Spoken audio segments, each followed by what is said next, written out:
Chapter दोस्त हमारा halo alkane. तो हेलो एल्केन में आज हम न्यूक्लियोफिलिक सब्स्टिट्यूशन रिएक्शन के बारे में पढ़ेंगे।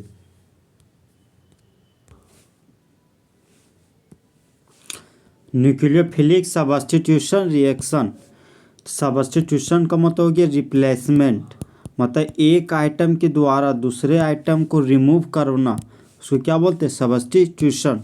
न्यूक्लियो का मतलब हो गया दोस्त न्यूक्लियस, न्यूक्लियो का मतलब न्यूक्लियस, और फिलिक का मतलब हो गया लविंग। जो न्यूक्लियस से लव करता है उसको क्या बोलते हैं? न्यूक्लियोफिलिक। और रिएक्शन का मतलब हो गया रिएक्टेंट से प्रोडक्ट बनाना।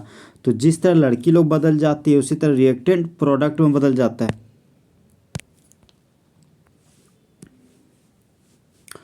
वह रिएक्शन जिसका शुरुआत न्यूक्लियोफाइल करता है उसको बोलते हैं न्यूक्लियोफिलिक सब्स्टिट्यूशन रिएक्शन।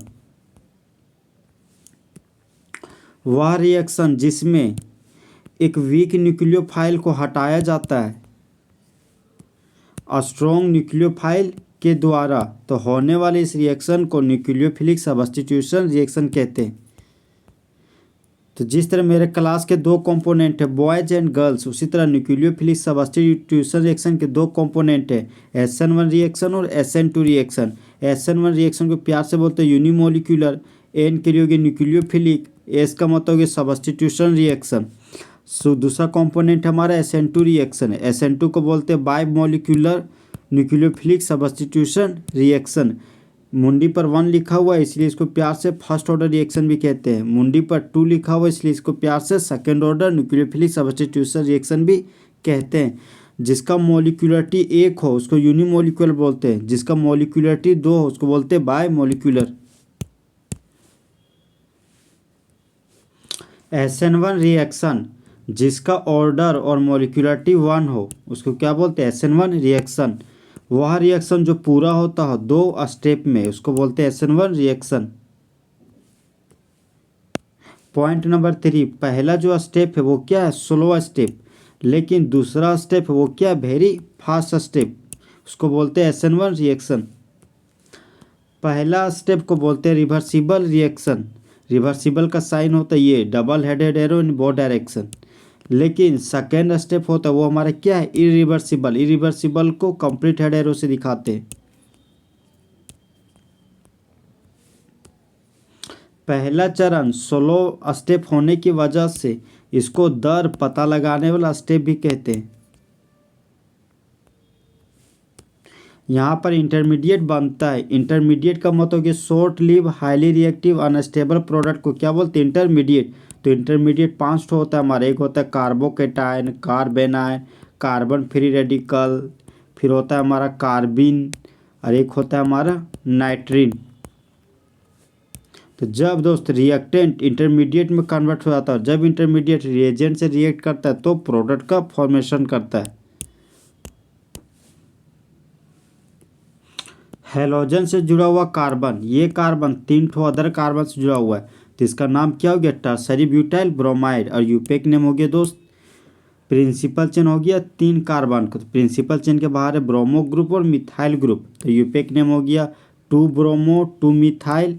और 3 कार्बन के लिए रूट वर्ड हो गया प्रोप, कार्बन कार्बन के बाद सिंगल बॉन्ड रहता है N लिख दिए, पूरा नाम हो गया 2 ब्रोमो 2 मिथाइल प्रोपेन। तो जब टर्सरी ब्यूटाइल ब्रोमाइड जो शुरुआती स्टेप है वो क्या है? स्लो स्टेप, स्लो स्टेप होने की वजह से इसको रेट डिटरमाइनिंग स्टेप भी बोलते हैं। तो ब्रोमीन का इलेक्ट्रोनेगेटिव वैल्यू 2.7 होता है, कार्बन का इलेक्ट्रोनेगेटिव वैल्यू 2.5 है। तो ब्रोमीन का इलेक्ट्रोनेगेटिव वैल्यू ज़्यादा होने की वजह से कार्बन के इलेक्ट्रॉन को छीन लिया, तो ब्रोमीन के मुंडी पर नेगेटिव चार्ज डेवलप हो गया, कार्बन के मुंडी पर पॉजिटिव चार्ज डेवलप हो गया।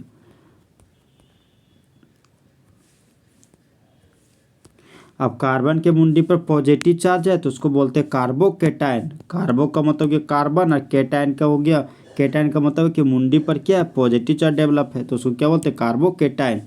ये हमारा क्या एक तरह का इंटरमीडिएट है। अब इसका हाइब्रिडाइजेशन है जो क्या है? sp2, 1 sigma bond 2 sigma bond 3 sigma bond था, 3 सिग्मा बॉन्ड का हाइब्रिडेशन हो गया sp2, और शेप हो गया दोस्त ट्राइगोनल प्लेनर।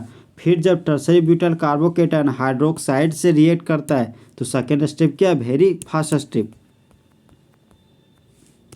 तब बन जाता है दोस्त यहाँ पर हाइड्रोक्सी ग्रुप आकर जुड़ जाता है। तो ये बन गया हमारा टर्सरी ब्यूटाइल अल्कोहल। तो प्रिंसिपल चेन हो गया हमारा 3 कार्बन का। प्रिंसिपल चेन से बाहर है मिथाइल ग्रुप, तो 2 पर है मिथाइल, तो 2 मिथाइल लिख दिए। 3 कार्बन के लिए रूट वर्ड हो गया प्रोप। कार्बन कार्बन के बीच सिंगल बॉन्ड है तो एन लगा दिए, और 2 पोजिशन पर ओल है, अल्कोहल का ओल है तो 2 ओल लिख दिए। पूरा नाम हो गया 2 मिथाइल प्रोपेन 2 ओल। तो रेट लॉ के अनुसार rate of reaction directly proportional है molar concentration of alkyl halide के। अगर अल्काइल हैलाइड का मोलर कंसंट्रेशन बढ़ाएंगे तो रिएक्शन का रेट बढ़ेगा। तो रेट ऑफ रिएक्शन बराबर हो गया दोस्त, प्रोपोर्शनल को हटाएं तो इक्वल टू और कांस्टेंट आए। कांस्टेंट का नाम क्या है के। अब मोलर कंसंट्रेशन के लिए मोलर कंसंट्रेशन लिख दिए, यहाँ अल्काइल हैलाइड था तो अल्काइल हैलाइड लिख दिए। ये हो गया समीकरण नंबर 1। तो y बराबर होता है mx प्लस सी, ये हो गया हमारा स्ट्रेट लाइन इक्वेशन। तो एक्स एक्सिस में molar concentration of alkyl halide को लेंगे और वाई एक्सिस में रेट ऑफ रिएक्शन को लेंगे। और यहाँ पर स्लोप क्या है कांस्टेंट, और इंटरसेप्ट क्या है यहाँ पर 0, कुछ नहीं है तो 0।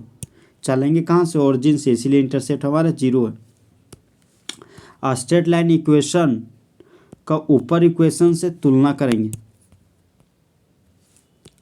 माना कि एक ग्राफ को दर्शाया जा रहा है रेट ऑफ रिएक्शन और molar concentration of alkyl halide के बीच।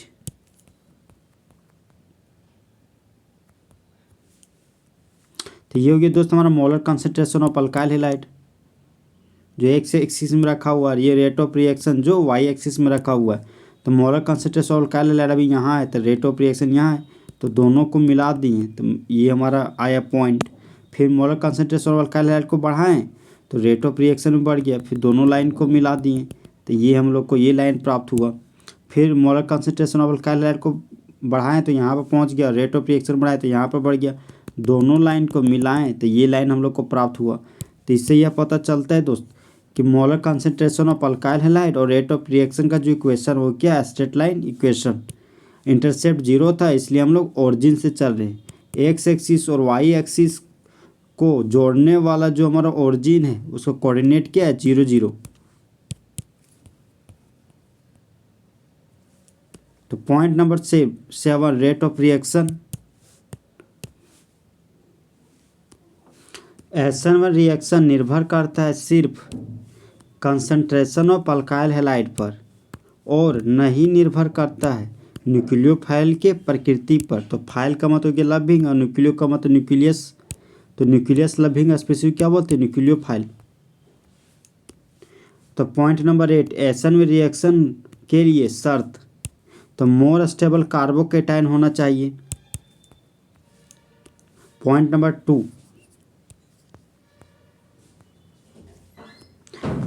2 हाई कंसंट्रेशन होना चाहिए रिएक्टेंट मॉलिक्यूल का। गुड लिविंग ग्रुप होना चाहिए। तो गुड लिविंग ग्रुप में कौन सा है, आयोडाइड ग्रुप। पॉइंट नंबर 4 ज़्यादा भीड़ भाड़ होना चाहिए। Point number 5 polar protic solvent भी होना चाहिए SN1 रिएक्शन होने के लिए।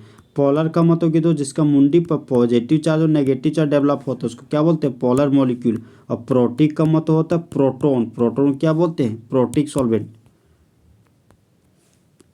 जिसके पास कमज़ोर वाला न्यूक्लियोफाइल होना चाहिए SN1 रिएक्शन होने के लिए। SN1 रिएक्शन के लिए रिएक्टिविटी का क्रम।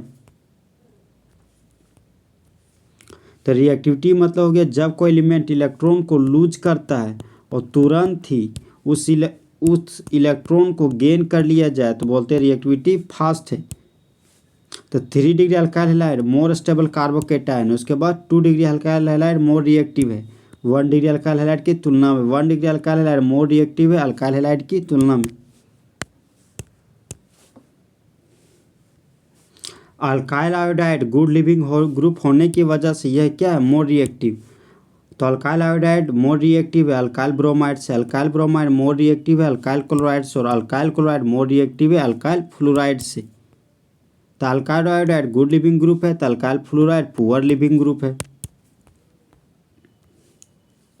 फिर हम लोग दोस्त स्टेरियो केमिस्ट्री के बारे में पढ़ेंगे। तो ये कार्बन ब्रोमीन के साथ जुड़ा हुआ है, ये कार्बन 3 ठो अलग अलग अल्काइल ग्रुप से जुड़ा हुआ है। तो ये कार्बन 3 अल्काइल ग्रुप से जुड़ा हुआ है इसलिए इसको बोलते हैं 3 डिग्री कार्बन। अब देखिए दोस्त, ये कार्बन 3 डिग्री कार्बन हैलोजन के साथ जुड़ा हुआ, तो इसको बोलते हैं 3 डिग्री अल्काइल हैलाइड। तो ब्रोमीन का इलेक्ट्रोनेगेटिव वैल्यू 2.7 होता है और कार्बन का इलेक्ट्रोनेगेटिव वैल्यू 2.5 होता है। तो ब्रोमीन का इलेक्ट्रोनेगेटिव वैल्यू ज़्यादा है कार्बन की तुलना में, तो ब्रोमीन कार्बन के इलेक्ट्रॉन को छीन लिया, तो ब्रोमीन के मुंडी पर नेगेटिव चार्ज डेवलप हुआ, कार्बन के मुंडी पर पॉजिटिव चार्ज डेवलप हुआ। तो आप देखिए दोस्त, यहाँ पर ये जो स्टेप है वो हमारा क्या है, स्लो स्टेप। स्लो स्टेप को क्या बोलते हैं, रेट डिटरमाइनिंग स्टेप, मतलब रेट को पता लगाने वाला स्टेप। कार्बन था, यहाँ अल्काइल ग्रुप था R1 और R डबल डैश, 3 ठो अल्काइल ग्रुप था। कार्बन के मुंडी पर पॉजिटिव चार्ज डेवलप हुआ था, तो 1 sigma bond, 2 sigma bond, 3 sigma bond था। 3 ठो सिग्मा बॉन्ड होने की वजह से हाइब्रिडेशन हो गया sp2, मतलब A सब सेल का 1 ऑर्बिटल लिया गया और P सब सेल का 2 ठो ऑर्बिटल हो गया। दोनों ऑर्बिटल को कंबाइन कर दिए, कंबाइन करने के बाद एनर्जी शेप साइज इक्वल हो गया और हाइब्रिडेशन sp2 प्राप्त हो गया। 3 ठो सिग्मा बॉन्ड होने की वजह से शेप हो गया ट्रायगोनल प्लेनर। अब ये देखिए, ये जो न्यूक्लियोफाइल एक बार फ्रंट साइड से अटैक करता है कार्बोकेटाइन पर, एक बार न्यूक्लियोफाइल बैक साइड से अटैक करता है कार्बोकेटाइन पर। तो अभी न्यूक्लियोफाइल राइट साइड से अटैक किया है, तो न्यूक्लियोफाइल यहाँ पर आ गया। अभी न्यूक्लियोफाइल बैक साइड से अटैक किया कार्बोकेटाइन पर, न्यूक्लियोफाइल यहाँ आ गया है। और यहाँ R1 R डबल डैश लगा हुआ था, तो R1 R डबल डैश लगा दी। जब न्यूक्लियोफाइल कार्बोकेटाइन पर राइट साइड से अटैक करता है उसको बोलते हैं रिटेंशन। जब न्यूक्लियोफाइल कार्बोकेटाइन पर लेफ्ट हैंड साइड से अटैक करता है उसको बोलते हैं इन्वर्जन। और रिटेंशन और इन्वर्जन को एक साथ रेसिमिंग मिक्सचर कहते हैं। वो खास मिक्सचर जहाँ पर 50% रिटेंशन बनता हो और 50% इन्वर्जन बनता हो उसको बोलते हैं रेसिमिक मिक्सचर। तो रेट लॉ के अनुसार, तो rate of reaction directly proportional to molar concentration of alkyl halide. अगर कंसंट्रेशन ऑफ अल्काइल हैलाइड को बढ़ाएंगे तो रेट ऑफ रिएक्शन भी बढ़ेगा। प्रोपोर्शनल को हटाएं, इक्वल टू और कांस्टेंट को लाएं, तो आर हो गया रेट ऑफ रिएक्शन बराबर के हो गया कांस्टेंट, ये हो गया molar concentration of alkyl halide, जो क्या है समीकरण नंबर 1। तो स्ट्रेट लाइन इक्वेशन है दोस्त हमारा y बराबर mx प्लस सी।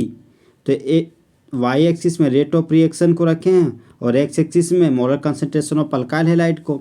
जो हमारा स्लोप है वो स्लोप क्या है कांस्टेंट, और इंटरसेप्ट का क्या है 0, इंटरसेप्ट 0 है, इसीलिए ग्राफ में हम लोग ओरिजिन से चलेंगे।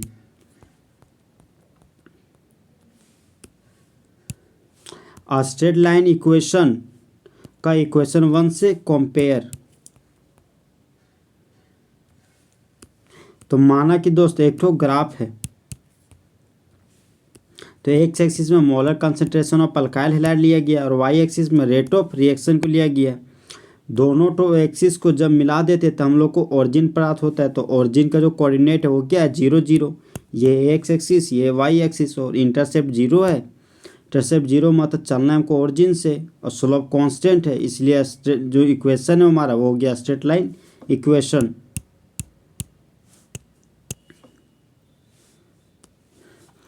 SN1 रिएक्शन के लिए रिएक्टिविटी का डिक्रीजिंग ऑर्डर लिखना है अल्काइल हैलाइड के लिए, निम्नलिखित अल्काइल हैलाइड के लिए, और साथ ही साथ उसको डिक्रीजिंग ऑर्डर में सजाना भी। तो क्वेश्चन नंबर 1 है दोस्त मिथाइल ब्रोमाइड और मिथाइल आयोडाइड। तो यहाँ पर भी मिथाइल ग्रुप लगा, यहाँ पर भी मिथाइल ग्रुप लगा हुआ है। तो मिथाइल ग्रुप क्या हमारा स्पेशल केस में वो हमारा 1 डिग्री अल्काइल हैलाइड, ये भी 1 डिग्री अल्काइल हैलाइड है। अल्काइल हैलाइड तो सेम हो गया 1 डिग्री 1 डिग्री। अब हम लोग जब हम लोग का ग्रुप सेम हो जाए 1 डिग्री, जब डिग्री सेम हो जाए तब हम लोग हैलोजन के पास जाएंगे। तब हम लोग जानते हैं कि फ्लोरीन, क्लोरीन, ब्रोमीन और आयोडीन में आयोडीन क्या है मोर रिएक्टिव होने की वजह से वो हमारा गुड लिविंग ग्रुप है। सॉरी, आयोडीन हमारा गुड लिविंग ग्रुप है, उसके बाद ब्रोमीन है, उसके बाद क्लोरीन, और फ्लोरीन हमारा क्या है पुअर लिविंग ग्रुप। तो आयोडीन गुड लिविंग ग्रुप होने की वजह से रिएक्टिविटी ऑर्डर सबसे ज़्यादा मिथाइल आयोडाइड का हो गया मिथाइल ब्रोमाइड की तुलना में, इसीलिए 2 का ज़्यादा है 1 से। क्वेश्चन नंबर 2 आता है दोस्त, ये हमारा टर्सरी ब्यूटाइल क्लोराइड, ये हमारा मिथाइल क्लोराइड है। तो हेलोजन से जुड़ा हुआ कार्बन, ये कार्बन 3 अदर कार्बन जुड़ा, देखिए हेलोजन से जुड़ा हुआ कार्बन अल्फा कार्बन। तो ये जो अल्फा कार्बन है 1 कार्बन 2 कार्बन 3 कार्बन से जुड़ा हुआ है, इसीलिए इसको बोलते हैं 3 डिग्री कार्बन। 3 डिग्री कार्बन से जुड़ा हुआ हेलोजन को बोलते हैं 3 डिग्री अल्काइल हैलाइड। तो हेलोजन से जुड़ा हुआ कार्बन, अल्फा कार्बन, ये अल्फा कार्बन किसी भी कार्बन से नहीं जुड़ा हुआ है, तो ये हो गया हमारा स्पेशल केस वाला कार्बन, इसलिए प्यार से इसको 1 डिग्री कार्बन बोलते हैं। जब 1 डिग्री कार्बन हेलोजन के साथ जुड़ा हुआ होता है तो उसको बोलते हैं 1 डिग्री अल्काइल हैलाइड। तो हम लोग जानते हैं कि दोस्त कि 3 degree alkyl halide more reactive होता है 2 डिग्री अल्काइल हैलाइड की तुलना में। उसके बाद लेस रिएक्टिव क्या होता है 1 डिग्री अल्काइल हैलाइड। तो 3 degree alkyl halide more reactive है, इसीलिए 1 का रिएक्टिविटी ज़्यादा है 2 की तुलना में। मतलब tertiary butyl chloride more reactive है मिथाइल क्लोराइड की तुलना में। ये देखिए तो हेलोजन से जुड़ा हुआ कार्बन अल्फा कार्बन, ये अल्फा कार्बन 3 अदर कार्बन जुड़ा हुआ है, तो ये हो गया हमारा 3 डिग्री कार्बन। और 3 डिग्री कार्बन जुड़ा हुआ हेलोजन को बोलते 3 डिग्री अल्काइल हैलाइड। हेलोजन से जुड़ा हुआ कार्बन अल्फा कार्बन, और ये अल्फा कार्बन 2 अदर कार्बन से जुड़ा हुआ है, तो उसको बोलते हैं 2 डिग्री कार्बन। 2 डिग्री कार्बन जुड़ा हुआ हेलोजन को बोलते हैं 2 डिग्री अल्काइल हैलाइड। तो हम लोग जानते हैं दोस्त कि 3 degree alkyl halide more reactive होता है 2 डिग्री अल्काइल हैलाइड से, और 2 degree alkyl halide more reactive है 1 डिग्री अल्काइल हैलाइड से। तो इसीलिए हमारा tertiary butyl chloride more reactive है 1 2 3 4 1 2 3 4 और सेकेंडरी ब्यूटाइल क्लोराइड की तुलना में, इसलिए 1 मोर रिएक्टिव है 2 की तुलना में। हेलोजन से जुड़ा हुआ कार्बन अल्फा कार्बन, ये अल्फा कार्बन 2 अदर कार्बन जुड़ा हुआ है, इसलिए इसको बोलते हैं 2 डिग्री अल्काइल हैलाइड। हेलोजन से जुड़ा हुआ कार्बन अल्फा कार्बन, ये alpha carbon 1 carbon 2 carbon 3 carbon से जुड़ा हुआ है, इसलिए इसको बोलते हैं 3 डिग्री अल्काइल हैलाइड। तो 3 degree alkyl halide more reactive है, इसलिए 2 का रिएक्टिविटी ज़्यादा है 1 की तुलना में। ये हमारा क्वेश्चन है दोस्त। तो हेलोजन से जुड़ा हुआ कार्बन अल्फा कार्बन, ये अल्फा कार्बन 2 अदर कार्बन जुड़ा हुआ है, तो ये कार्बन हो गया हमारा 2 डिग्री कार्बन, और 2 डिग्री कार्बन हेलोजन से जुड़ा हुआ है, इसलिए इसको बोलते हैं 2 डिग्री अल्काइल हैलाइड। हेलोजन जुड़ा हुआ कार्बन अल्फा कार्बन, ये अल्फा कार्बन 2 अदर कार्बन से जुड़ा हुआ है, इसलिए इसको बोलते हैं 2 डिग्री कार्बन, और ये 2 डिग्री कार्बन हेलोजन से जुड़ा हुआ है, इसलिए इसको बोलते हैं 2 डिग्री अल्काइल हैलाइड। तो क्लोरीन का इलेक्ट्रोनेगेटिव वैल्यू 3 और कार्बन का इलेक्ट्रोनेगेटिव वैल्यू 2.5 है। तो क्लोरीन का इलेक्ट्रोनेगेटिव वैल्यू ज़्यादा है कार्बन से, तो क्लोरीन कार्बन के इलेक्ट्रॉन को छीन लिया, तो क्लोरीन के मुंडी पर नेगेटिव चार्ज डेवलप हुआ, क्लोरीन और कार्बन के मुंडी पर पॉजिटिव चार्ज डेवलप हुआ। यहाँ भी क्लोरीन कार्बन के इलेक्ट्रॉन को छीन लिया, तो क्लोरीन के मुंडी पर नेगेटिव चार्ज और कार्बन के मुंडी पर पॉजिटिव चार्ज डेवलप हुआ। यहाँ कार्बन के मुंडी पर पॉजिटिव चार्ज डेवलप हुआ, यहाँ कार्बन के मुंडी पर पॉजिटिव चार्ज डेवलप हुआ, तो यहाँ बन गया हमारा कार्बोकेटाइन इंटरमीडिएट, यहाँ भी बन गया कार्बोकेटाइन इंटरमीडिएट, जो क्या होता है अनस्टेबल। अब दोनों का दोनों अनस्टेबल है। अब यहाँ देखते हैं दोस्त, यहाँ का रेजोनेंस का कंडीशन है पाई bond sigma bond positive charge, और यहाँ पर सिर्फ पॉजिटिव चार्ज है, यहाँ पर किसी तरह कोई भी रेजोनेंस का कंडीशन नहीं है। यहाँ पर रेजोनेंस का कंडीशन होने की वजह से ये हो गया रेजोनेंस स्टेबलाइज। देखिए ना, pi bond sigma bond positive charge, इसीलिए 1 है वो मोर रिएक्टिव है 2 की तुलना में। ब्रोमीन का इलेक्ट्रोनेगेटिव वैल्यू 2.7 और कार्बन का इलेक्ट्रोनेगेटिव वैल्यू 2.5 होता है। यहाँ भी ब्रोमीन का इलेक्ट्रोनेगेटिव वैल्यू 2.7 है और कार्बन का इलेक्ट्रोनेगेटिव वैल्यू होता है 2.5। तो ब्रोमीन कार्बन के इलेक्ट्रॉन को छीन लिया, तो ब्रोमीन के मुंडी पर नेगेटिव चार्ज और कार्बन के मुंडी पर पॉजिटिव चार्ज डेवलप हुआ, तो यहाँ कार्बन के मुंडी पर पॉजिटिव चार्ज दिखा दिए। यहाँ भी ब्रोमीन कार्बन के इलेक्ट्रॉन को छीन लिया, तो ब्रोमीन के मुंडी पर नेगेटिव चार्ज डेवलप हुआ, कार्बन के मुंडी पर पॉजिटिव चार्ज डेवलप हुआ। अब देखिए दोस्त, यहाँ पर पॉजिटिव चार्ज है, यहाँ कार्बन के मुंडी पर पॉजिटिव चार्ज है, तो यहाँ पर कार्बोकेटाइन और यहाँ भी कार्बोकेटाइन है। कार्बोकेटाइन हमारे क्या होता है इंटरमीडिएट, तो इंटरमीडिएट होता है हाईली रिएक्टिव और अनस्टेबल प्रोडक्ट। तो यहाँ पर किसी तरह का कोई भी रेजोनेंस नहीं है, लेकिन दोस्त यहाँ पर रेजोनेंस है लोन पेयर सिग्मा बॉन्ड और पॉजिटिव चार्ज, मतलब रेजोनेंस का कंडीशन यहाँ पर शो कर रहा है। तो ये मॉलिक्यूल हो गया हमारा रेजोनेंस स्टेबलाइज, इसीलिए 2 मोर रिएक्टिव है 1 से। हेलोजन से जुड़ा हुआ कार्बन, ये हो गया अल्फा कार्बन, ये अल्फा कार्बन 2 अदर कार्बन से जुड़ा हुआ है, इसीलिए इसको बोलते हैं 2 डिग्री कार्बन। हेलोजन से जुड़ा हुआ कार्बन अल्फा कार्बन, ये अल्फा कार्बन 1 कार्बन से जुड़ा हुआ है, तो इसको बोलते हैं 1 डिग्री कार्बन, और 1 डिग्री कार्बन से जुड़ा हुआ हेलोजन को बोलते हैं 1 डिग्री अल्काइल हैलाइड, और 2 डिग्री कार्बन से जुड़ा हुआ हेलोजन को बोलते हैं 2 डिग्री अल्काइल हैलाइड। तो हम लोग जानते हैं दोस्त कि 3 degree alkyl halide more reactive होता है 2 डिग्री अल्काइल हैलाइड से, और 2 degree alkyl halide more reactive होता है 1 डिग्री अल्काइल हैलाइड से। तो इसीलिए ये हमारा 2 डिग्री अल्काइल हैलाइड, ये 1 डिग्री अल्काइल हैलाइड है। तो 1 मोर रिएक्टिव है 2 से,